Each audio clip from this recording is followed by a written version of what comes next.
criando essa caixinha chamada Legacy Space para definir essas empresas que dependem de encomendas governamentais. Tá? Então, por exemplo, a Boeing, hoje em dia, o que segura as contas da Boeing são projetos encomendados pelo governo. E aí eu estou falando da aviação comercial e da parte espacial. Então, o que segura a Boeing hoje em dia são projetos encomendados pelo governo americano. E essas empresas ficaram acostumadas por décadas com isso. E não existe uma crítica contra isso, porque isso fez o programa espacial. Até por conta disso chama Legacy Space. É o legado que foi deixado para uma nova frente que já era imaginada desde a década de 70. Inicialmente o nome era Outspace. E aí, ao longo da década de 80, 90, eles mudaram para um nome chamado New Space. O famoso New Space. E aí, a pessoa que inaugurou o New Space foi o Elon Musk. Tá? Porque, assim, existiam vários acadêmicos que escreviam artigos sobre a necessidade dessa transição, de você sair de empresas que buscam encomendas governamentais para empresas que propõem seus próprios modelos de negócio. Então, o Elon Musk, a NASA não chegou para o Elon Musk e falou, olha, investe aí uma grana aí porque eu quero um veículo assim, assim, assado, e aí eu estou te encomendando isso. Não. Tá aqui o projeto, né, que eles falam. Né? Mas isso não é uma coisa dos Estados Unidos, tá? Todos os países agem dessa forma. O Brasil mesmo, assim, todo o programa espacial brasileiro é montado em cima de um Legacy Space. Então, as empresas que existem no Brasil que trabalham com espaço são super dependentes das ambições governamentais. Então, a gente pode entrar nesse papo depois, mas vocês já imaginam que a ambição é pequena no Brasil, então Sim. a gente tem várias dificuldades para essas empresas. Os Estados Unidos têm muito dinheiro, né? Então é muito difícil você comparar, né? O Legacy que você diz, então, é ter esse braço forte ligado ao Estado. a depender do governo. O New Space depende, hoje em dia, do governo também. Muito, tá? A gente imaginava que existia uma transição que ia pular da dependência para não dependência em pouco tempo. Mas não aconteceu. Não, hoje é um triângulo, que um dos vértices do triângulo é o governo. Você tem os consumidores, os clientes e tem as empresas que estão prestando. Mas o governo continua sendo muito importante. E aí, principalmente para essas coisas de Artemis, Marte, qualquer coisa mais futurística que você pode imaginar, o governo tem que ter ele lá, senão não vai acontecer. Tá? Porque é muito dinheiro jogado a fundo perdido. Muita grana. Isso. E aí, a diferença primordial é a questão de que não existe problema do governo ser um cliente, que é o que essas empresas buscam. Por exemplo, o Elon Musk, por muito tempo, o maior cliente dele era o governo americano. Hoje, o maior cliente dele é ele mesmo. Né? Não, é a Starlink em volume, mas em valor é o governo americano. É o governo americano. Tá. A ULA também, né? A ULA... A ULA só lança para o governo. Só lança para o governo. Agora vai lançar para o Jeff Bezos aí para gastar os últimos Atlas que faltam aí. E aí, então, assim, não existe problema da empresa ter o governo como cliente, mas o governo não pode ditar quais são as tecnologias que a empresa vai desenvolver. Então, a partir do momento que o Elon Musk... Pode ter uma ingerência, vamos dizer assim, não né? É que é ingerência, é como se fosse... A empresa colocou um edital na mesa falando, eu preciso de tal tecnologia. Aí você tem lá o bid, né? Você tem lá as empresas colocando a proposta no edital e uma ganha. É assim que funciona a história toda. A NASA sempre funcionou assim. É que nem assim, você chegar para você, ô Sérgio, você vai fazer um SLS desse aqui, mas eu quero que você faça esse SLS aqui. Ao invés de eu chegar, eu preciso que você faça um foguete que leve tantas toneladas para a órbita, com essa razão de segurança. Entendi, ela já faz tudo bonitinho. O requisito é diferente. Assim, não é tão by the book, assim, no sentido de que tem um projeto pronto da NASA. As empresas, as subcontractors, subcontratadas, elas têm uma autonomia para entregar um projeto melhorado. Não existe problema em relação a isso. Mas o governo determina, eu preciso disso, disso e disso. Então, tem lá uma tabela de requisitos que as empresas têm que entregar aqueles requisitos que estão sendo demandados. O New Space é diferente. O New Space, ele não espera o governo se posicionar e colocar uma agenda do que o governo pretende. O New Space vai escutar a dor da sociedade. Ele cria o produto, né? E depois ele cria o produto para vender o produto e não ao contrário, que nem o projeto governamental. Na verdade, o produto vem sobre uma demanda de uma dor que a sociedade tem. Tipo, fazer imagem de alta resolução da Amazônia, por exemplo. A cada 3 horas. Né? Então ele percebe que existe essa demanda na sociedade. Os caras vão lá, desenvolvem a Planet, né, Labs, lá, os satélites. E aí ele faz um satélite para resolver o problema, e aí o governo pode ou não entrar nessa jogada, entendeu? Normalmente entra, mas assim, não é... Mas o ponto é... Mas eu acho positivo, assim, como fomento, eu acho legal pra caramba. Entendeu? Aqui a NASA faz o quê? Ela fomenta hoje uma porrada de empresa. Uma porrada desde empresa que a gente nunca ouviu falar. A NASA tá lá contratando o lançamento de CubeSat, de projeto de graduação, umas paradas assim. Então, eles estão lá toda hora comprando alguma coisa. Isso é legal, porque essas empresas que nunca teriam um cliente comercial, entendeu? Conseguem ter um cliente governamental como a NASA que vai lançar alguma coisa e a NASA, no fim das contas, está jogando dinheiro a fundo perdido para investir em tecnologia no futuro. Que é legal pra caramba. Isso é legal pra caramba. Isso todo país deveria fazer, cara. Todo país, assim, sem exceção. Mas eu acho que a vertente mais importante é que assim, tem que ter uma sustentabilidade econômica. E aí nunca teve.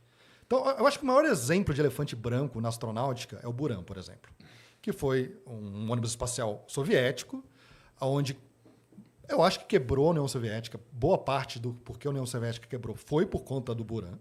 Tá? O meu Buran foi numa época complicada ali. Foi uma hora O negócio complicado. já tava gringolado. E aí os caras meteram lá para construir 4, se não me engano. Se Sim. não me falha a memória. E sem 4 ou contar os 5. pedaços de outros que tem por aí também. E voou uma vez. Né? E aí eles fizeram aquilo só para dominar a tecnologia, para falar que eles não estavam atrás dos Estados Unidos. Mas, Lucas, você esqueceu que eles ainda desenvolveram o Antonov ainda, 225, que foi feito Para do carregar.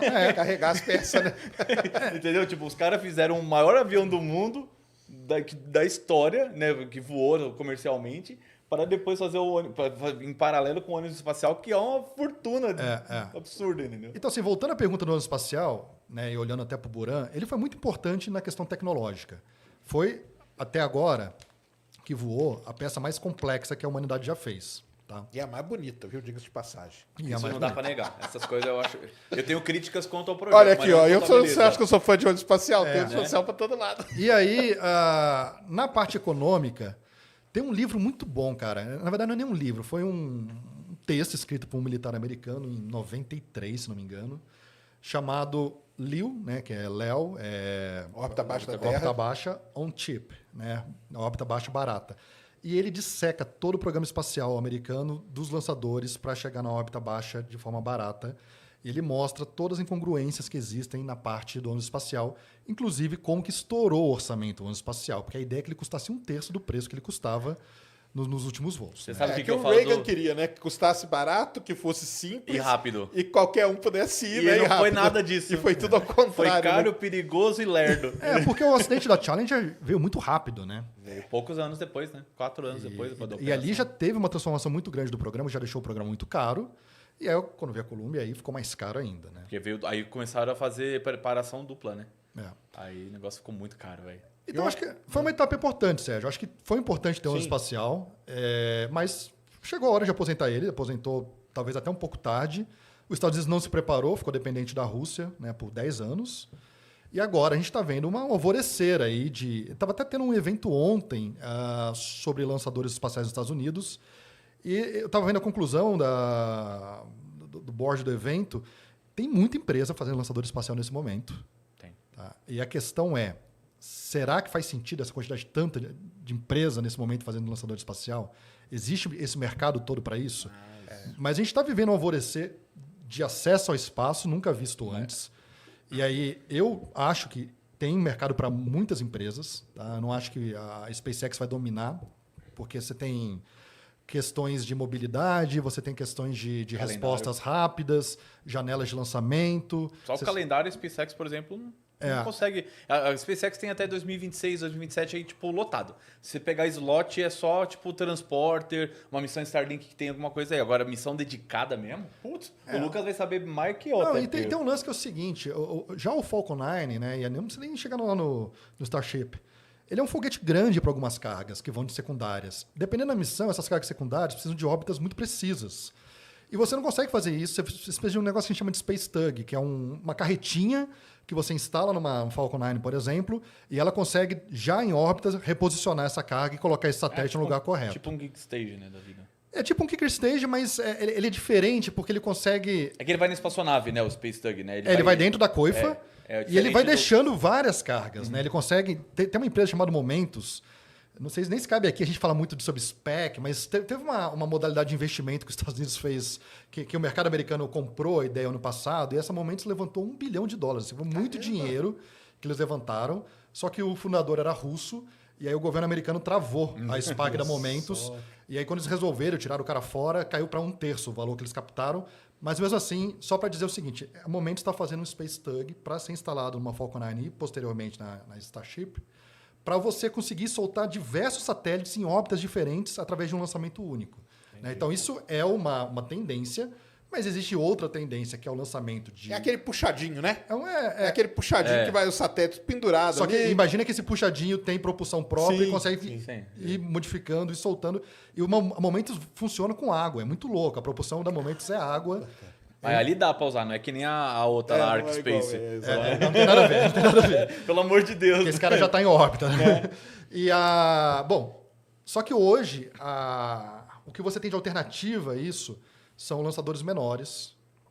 E aí, os lançadores menores, o preço por quilo sai mais caro, mas dependendo da missão, você continua precisando deles. Porque você precisa de ter uma injeção de órbita muito específica que você não vai conseguir ter num lançador maior como carga secundária. Sem contar que você tem... É muito mais fácil você pegar um voo com a Rocket Lab do que com a SpaceX, né? É, tipo, muito mais fácil. Você tem muito mais slot, né? Mas é que esses slots, cara, na verdade, eles foram comprados também por operadoras, né? Então, hoje, se eu bater na porta da SpaceX, eu não consigo espaço. Sim. Mas se eu bater na porta da Spaceflight, por exemplo, que é uma operadora... Mas o cara já pegou tudo lá também. Tipo, várias empresas já pegaram todos os slots. Mas é negociável isso, porque as pessoas vão pegando, mas eles trocam de um lançador para o outro. Eu, por exemplo, lançar uma carga agora do Cazaquistão, com a Soyuz, agora em julho, e eu consegui passar, por conta da guerra, não consegui lançar, a gente conseguiu passar para outubro na SpaceX de última hora. Porque aí tem um satélite ali atrás, mas isso aí outro não sei era o quê, uma coisa né? que você sabe que há 5 anos atrás era impossível fazer isso, né? 5 anos você ter essa mudança de agenda tão rápida, né? Hoje mas sabe uma empresa, um satélite brasileiro que teve umas mudanças bem rápidas? O Itasat, quando voou. Né? O Itasat originalmente era SpaceX, aí quiseram jogar para a Índia, aí bateram o pé e voltou para a SpaceX, porque era para voar num Falcon 5, que nem chegou que era só eram PowerPoints. Né? E aí, o que aconteceu? O Itasat acabou se tornando um satélite muito pequeno para uma carga secundária, que era o que ele tinha sido comprado para ser no Falcon 5. Né? E aí falaram, a SpaceX não tem como voar isso, vai aí para os indianos voar naqueles programas que os indianos soltam lá 110 satélites de uma vez. Né? Mas o risco que eu acho que existe hoje é você ter uma consolidação de um Starship no mercado, quando isso acontecer, óbvio, e aí ele sair arrebentando todas essas empresas pequenas, assim, um monte. A Astra já está no bico do corvo, ó, que nem...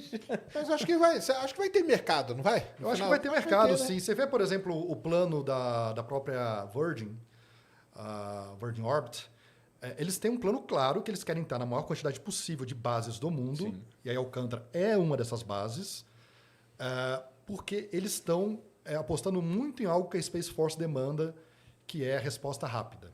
Né? Então, o que é a resposta rápida? Se você tiver um problema qualquer em órbita, você ter locais diferentes em prontidão para você conseguir colocar uma carga, provavelmente militar ou qualquer outra coisa.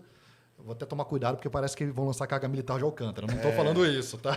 Mas a ideia da Virgin é que ele tenha vários pontos ao redor do mundo para conseguir acessar o espaço da maneira mais rápida possível. A Rocket Lab fez um teste de um programa desse, de Fly Responsive, acho que era. E aí eles tinham um voo e, tipo, 2 semanas depois eles já lançaram outro como se fosse simulando isso. Então eu achei ele bem legal, que hoje você tem essas possibilidades. Esse aí deve ser o grande desafio, né? Fazer um foguete ou voar, né, mais rápido, a própria empresa ter essa maneira de rapidamente acessar, né? E não é o plano de negócio do Elon Musk ter foguetes de prontidão para servir, sei lá, Space Force. Ele vai seguir a vida dele. Ele vai seguir a vida dele. Então, tem empresas que estão se especializando em ficar prontas para encontrar as demandas da Space Force, por exemplo. É porque isso aí, por exemplo, para a Space Force não tem valor, entendeu? Para eles é tipo, os caras vão lá, não tem valor no sentido tipo, cara, paga o quanto precisa pagar. Exato. Então é isso. Para não achar que é, tipo... porque para o DoD, Departamento de Defesa dos Estados Unidos, gastar 20 milhões de dólares é bosta nenhuma, tá ligado? Tipo, nada. Os caras têm 800 bilhões de dólares de orçamento, tá ligado? Então...